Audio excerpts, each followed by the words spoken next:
दिल्ली का जंतर मंतर एक बार फिर खबरों में बना हुआ है। वजह है WFI या कहें रेसलिंग फेडरेशन ऑफ इंडिया के चीफ और भाजपा सांसद ब्रजभूषण शरण सिंह और कुछ पहलवानों के बीच की लड़ाई। देश की मशहूर महिला पहलवानों का आरोप है कि ब्रजभूषण शरण सिंह ने पद पर रहते हुए कई महिला पहलवानों का यौन उत्पीड़न किया है। दिल्ली पुलिस ने इस विवाद में एक साथ 2 अलग-अलग FIR दर्ज कर ली। इन दर्ज 2 FIR में से एक में पॉक्सो एक्ट की धारा भी लगी है, जो कि संवेदनशील श्रेणी में आता है। पॉक्सो एक्ट वो कानून होता है जो तभी लगाया जाता है जब शिकायतकर्ता नाबालिग हो। अब इसका मतलब यही है कि 7 में से कम एक शिकायतकर्ता नाबालिग हो सकती है।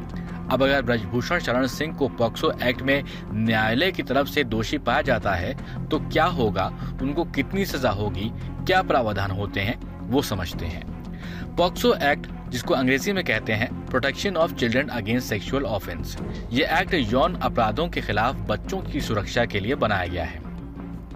साल 2012 में भारत सरकार ने पॉक्सो एक्ट को पॉक्सो अधिनियम महिला और बाल विकास मंत्रालय के जरिए अधिनियमित कराया गया था। इस एक्ट के तहत नाबालिगों यानी 18 साल से कम उम्र के लोगों के खिलाफ यौन शोषण जैसे अपराधों पर रोक लगाने के लिए काफी अहम माना जाता है। इस एक्ट के अंतर्गत यौन शोषण, यौन उत्पीड़न और पोर्नोग्राफी के विरुद्ध संरक्षण के लिए कई कानूनी प्रावधान किए गए हैं। अब अगर ब्रजभूषण शरण सिंह पर लगे आरोप साबित हुए तो क्या सजा हो सकती है, वो भी समझ लेते हैं। 12 साल तक के उम्र के बच्चों के साथ किए गए यौन अपराध साबित होने पर आरोपी को पॉक्सो एक्ट के तहत उम्र कैद की सजा या फिर फांसी तक की सजा का प्रावधान है।